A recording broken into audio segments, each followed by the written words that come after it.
가평 계곡 살인 사건 관련 이 공범 조현수의 전 여자친구, 그 전 여자친구의 인터뷰가 공개됐어요.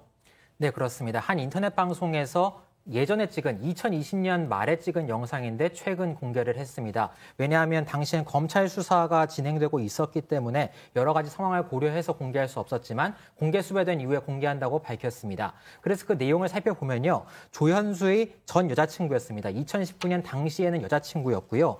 이 사람의 증언, 나름대로 실마리가 될 수 있는 증언을 했습니다. 예. 용인 낚시터 사건, 그러니까 여러 번의 살인 시도가 있었다고 그동안 알려졌는데 그렇죠. 크게 알려진 건 3건이었잖아요. 그중에서 2번째 사건인 용인 사건에 대해서 이야기를 했습니다. 이날 일을 제보자가 잘 기억하는 이유, 당시 조현수, 이은혜와 또 피해자와 함께 이곳에 갔는데 용인 낚시터에 가면서 다시 자신의 남자친구는 조현수였는데 조현수와 이은혜가 내연관계라는 진작이 들었다고 합니다. 왜냐하면 처음 가본 낚시터인데 분명 나와는 처음 갔는데 조현수가 익숙하게 전에 왔던 자리로 해달라 이렇게 말을 하니까 이은혜와 왔었겠지 않느냐라는 의심을 품기 시작했다고 합니다. 그래서 그날 일을 기억해냈습니다. 자, 그렇다면 당시 그 용인 낚시터 그 사건 일어났을 당시의 상황부터 좀 정리를 해볼까요? 네, 당시 남자친구였던 조현수가 이 제보자, 인터뷰를 한 사람과 이은혜 그리고 피해자까지 합쳐서 같이 낚시터에 가서 놀자고 합니다. 그래서 처음에는 낚시터 가평에 있는 바지라고 하죠. 레저를 즐길 수 있는 장소에 갔고요. 거기서 이런 상황을 봤다고 합니다. 이은혜가 피해자가 물에 들어가는 것을 정말 싫어하는데도 억지로 타게 하고 같이 물놀이를 하게 시켰다고 합니다. 그리고 1시간 뒤에는 용인의 낚시터로 옮겨갔는데 술을 마신 다음에 제보자는 쉬려고 했답니다. 방갈로에서 쉬려고 했는데 근데 이때 나머지 사람들이 방 밖에서 다투는 소리가 들렸다는 겁니다. 그래서 잠을 들지 못하고 있었는데 그때 뭔가 심상치 않은 상황이 발생했다고 말했습니다. 자, 그렇다면 그 심상치 않았던 상황 어떤 내용인지 제보자 얘기 듣고 이어가죠. 갑자기 이렇게 쿵쾅쿵쾅 계속 하다가 밖에서 풍덩 하는 소리가 들리는 거예요. 그러니까 누가 들어도 이거는 사람이 빠지는 소리였어요. 풍덩 하는 소리와 동시에 이 언니가 후다다닥 하면서 그 안으로 들어왔어요. 저는 언니 무슨 일 있어? 뭐야? 이러니까 아니야 별일 없어 빨리 누워 이런 식으로 하면서 나가지 마 계속 이러는 거예요. 그래가지고 아니 이게 무슨 말이냐고 왜 내가 나가지 말아야 되는데 하고 뿌리치고 나갔어요. 나갔더니 고인분도 빠져있었고 조씨도 같이 빠져있었는데 그 고인분이 거기에 팔을 이렇게 기댄 채로 이러면서 그냥 진짜 누가 들어도 이상한 비명처럼 들렸어요. 그 뒤에서 이제 제 남자친구는 고인분 어깨를 잡고 있었어요. 자, 박 변호사님. 네. 풍덩 소리가 나서 나가봤더니 네. 그 조현수가 숨진 고인의 어깨를 잡고 이렇게 붙잡고 있었다. 상당히 좀 이상하지요. 또 그 이전 단계도 지금 얘기를 좀 했지만 이은혜가 지금 들어오면서 뭔 일 있는 거 아니냐, 누가 떡 빠진 거 아니냐, 사고 난 거 아니냐라고 하면서 하니까 나가지 마라고 했어요. 예. 나가지 마라고 했지만 이제 이 여자친구, 전 여자친구는 나갔던 것이죠. 나가서 봤을 때 그 장면이 상당히 놀라웠다라는 겁니다. 조현수는 멍하니 있었고 윤상엽 씨 같은 경우는 상당히 지금 힘들어하면서 데크에 몸을 기대면서 아주 힘들어서 나오려고 했었고 조현수는 그걸 좀 막는 모습, 어깨를 잡고 막는 모습으로 보였다는 것이죠. 그러니까 이 상황에서도 뭔가 정상적이지 않은 상황을 아마 봤던 것 같고 이은혜는 이 제보자가 못 보게 하려고 했던데 이 제보자가 소리에 이끌려서 본인이 나감으로써 이 증언이 나중에 이끌어진 것으로 보입니다. 자, 고 윤상엽 씨는 물에 겨우겨우 빠져나온 후에 이은혜와 이상한 대화를 나눴다고 하는데요. 관련 내용 또 이어서 들어보시죠. 거기서 이제 고인분이 은혜야 너가 나 밀었잖아 라고 얘기를 하는 거예요. 이씨 말로는 내가 오빠를 왜 밀어? 진짜 미친 거 아니고서는 이런 식으로 얘기를 하는 거죠. 근데 계속 이제 고인분은 아니야 은혜야 너가 나 밀었어. 너 알잖아 너가 나 밀었잖아 이렇게 계속 이러는 거예요.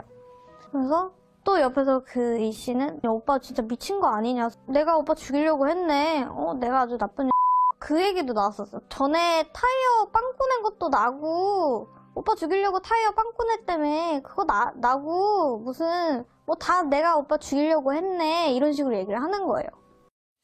자, 저 얘기만 들어보면 고 윤상엽 씨는 어느 정도 눈치를 조금씩 채고 있었던 것 같은데요. 오늘 두 번째 사건 체크포인트 짚어보죠. 또 다른 살인 시도입니다.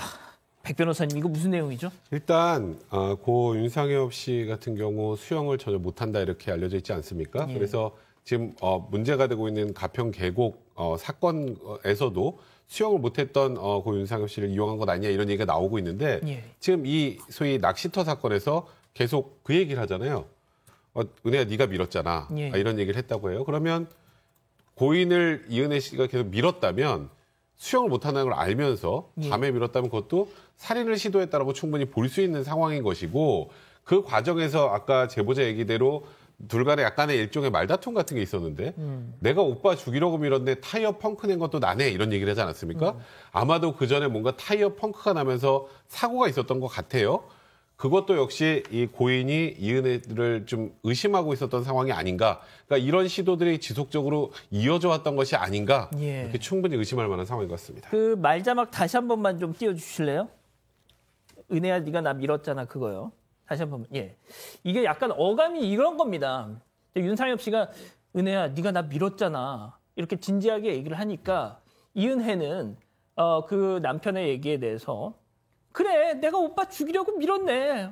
나 나쁜 엑스네. 막 이렇게 반어법 비슷하게. 반어법으로 한 거예요. 대응을 예. 했다는 것이죠. 자, 팀장님.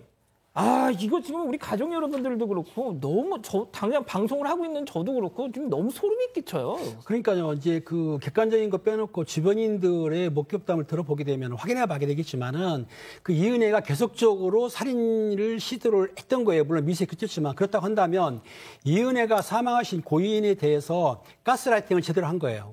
무슨 말이냐면은 어떤 동물을 사육시키는 것처럼 자기가 조련사로 손했었고 혹시 그 앵커님 콧뚜레라고 아십니까? 커다란 황소라 하더라도 코에 뚜레를 뚫어버리면 꼼짝을 못 하거든요. 그러니까 예. 지금 내용 얘기를 들어보고 뭐 여러 상황을 보게 되면은 그 고인이 이은혜한테 끌려다닌 거야. 그러니까 자기 주장을 했다가도 이은혜가 격하게 나오면은 수그러들고, 그러니까 착하고 마음이 여린 사람이 그 이은혜처럼 독한 사람한테 걸려들다 보니까 자기가 그 고인을 코를 낀 거죠. 콧뚜레를 뚫은 다음에 자기 멋대로 그렇게 행동하고 또 그리고 마지막까지는 살해까지 한 정말 전형적으로 악마성을 가진 여자라고 볼 수가 있습니다. 자, 일단 지난해 12월 이 검찰이 소환을 했더니 갑자기 이제 불응을 하면서 그 뒤로부터 잠적을 한 건데, 자, 일단 공개 수배가 결정이 되고 나서부터 사건 반장을 비롯해서 여기저기서 이제 사진이 공개된 이후부터 목격담들이 줄을 잇고 있다고요. 그렇죠. 수사당국으로 여러 제보들이 들어오고 있습니다. 대표적으로는 한 모텔가 골목에서 이은혜와 키가 비슷한 여성을 봤고 그 옆에서 마스크를 내린 채 담배를 피고 있는 남성을 봤다. 조현수와 매우 비슷했고 사진 속에서 나오는 안경을 쓰고 있기도 했다. 이런 제보도 있었고요. 또 다른 제보에서는 이은혜와 조현수를 한 지하철역에서 목격했다. 그래서 이은혜와 정말 똑같이 생긴 여성을 봤다. 이런 제보도 있었습니다. 팀장님, 일단 신용카드, 휴대전화 당연히 이제 추적이 될 만한 것들은 쓰지 않고 4개월째 사실상 이제 잠수를 타고 있다는 건데, 야, 이렇다면은 진짜 누구 좀 이 사람들의 은신을 돕는 누군가가 있는 건가 하는 얘기도 나와요. 그것도 가능한 게 뭐냐면 물론 이제 신용카드하고 휴대폰은 당연히 쓰질 않겠죠. 신용카드 같은 것도 추적도 되고 휴대폰도 추적이 되는데 지금 그렇다고 한다면 현금으로 쓰고 숨어 있다는 얘기인데요. 그러면 이제 병원 같은 거 갈 때도 아니면은 카드로 쓸 일이 많지 않습니까? 그러면 친구나 지인이나 누구 주변에서 자기 카드를 빌릴 수도 있거든요. 물론 그건 이제 가정한 얘기인데 본인들이 현금만 많이 쓰려면 돈이 많았어야 되는데 그렇지 않다고 한다면 다른 사람이 조력할 수도 있기 때문에 그 조력자의 인적사항을 도용해서 그걸 사용해서 카드를 쓸 수 있기 때문에 아마 조력자가 있을 수도 있습니다. 예. 일단 그리고 또 이 조 씨가 유흥가에서 또 일을 했던 그렇죠. 경험이 있어서 대포폰, 뭐 대포 통장, 대포차 이런 걸 사용하는 법을 잘 알고 있다고 해서 그래서 뭐 이렇게 은신할 수 있는 거 아니냐라는 얘기도 있고, 밀항 가능성도 나오던데 그건 어떻게 보세요? 그러니까 밀항을 하려고 그러면은 밀항 조직하고 접선을 해야 되거든요. 그리고 지금 밀항하려면 돈이 많이 필요해요. 또 하나 뭐냐면 지금 공개 수배돼 가지고 전 국민이 다 거의 아는 상황이기 때문에 밀항 조직도 부담이 가는 거예요. 그리고 돈을 준다 하더라도 밀항 조직 돈만 받고 안 할 수도 있고. 그러니까 예. 밀항도 배제하기는 어려운데 또 하나 있습니다. 이게 다른 사람의 위조 여권이라든지 다른 사람의 여권을 내가 이제 성형을 한다든지 그 사진관이라고 그래가지고 얼굴을 바꿀 수 있거든요. 예. 그렇게 정상적으로 출고할 수도 있어요. 다른 사람 명의로. 이제 그건 아마 쉽진 않은데 어떻든 밀항도 가능은 한데 그렇게 쉽지 않기 때문에 제 생각에는 전번에 말씀드렸지만 모텔이라든지 좀 조용한 곳에 은신하고 있지 않을까. 그렇게 지금 보는 편이 좀 많은 것 같아요. 그렇군요. 박 변호사님. 네. 그리고 또 정말 황당한 또 뉴스가 있었잖아요. 그렇죠. 누리꾼들을 고소했어요. 2020년 10월 달에 이 방송이 되고 나서요. 이 사람이 본인이 명예훼손을 당했다고 본인이 그런 일을 저지른 게 아닌데 방송의 댓글이나 네티즌들이 그렇게 글을 쓰면서 이거는 나의 명예를 훼손했다면서 고소를 했습니다. 100여 건이 넘는다고 합니다. 정보통신망법 위반이 될 수가 있고요. 또 일부는 뭐 합의를 좀 하려고 했는데 합의 안 하겠다라고 또 금액이 작다라고 그런 얘기까지 좀 있기도 하고요. 뭐 일단은 허위든 좀 진실이든 명예훼손죄가 우리가 성립할 수 있는 우리 법제를 또 이용했던 걸로 보이고 본인뿐만 아니라 이은혜에 관련된 내용도 기재를 했을 때 댓글 작성했을 때 그것도 같이 고소를 하고 그 고소에 통해서 합의금을 받으려고 했던 정황도 보이는 상황입니다. 아니 지금 자막으로도 나가고 있지만 합의금을 준 누리꾼들 네. 이걸 알게 되면 지금 얼마나 진짜 어처구니가 없으시겠어요. 그렇죠. 지금. 근데 참 조금 전에 박준 변호사 간단히 설명을 하셨습니다만 현실적으로 이 합의금을 돌려받기는 전 개인적으로 좀 어려울 것 같습니다. 왜냐하면 뭐 모욕죄라는 건 뭐 약간 욕설이나 이런 것들, 욕설 댓글 이런 걸 기초로 해서 한 것일 테고요. 이 사실 여부와 상관없이 모욕죄는 성립할 수 있고 또 사실을 알려도 명예훼손죄가 성립할 수 있기 때문에 이에 대해서 뭐 처벌을 원하지 않는다는 의미로 합의를 해서 준 합의금을 현실적으로 돌려받기는 좀 어려운 그런 상황입니다. 좀 황당한 상황입니다. 예.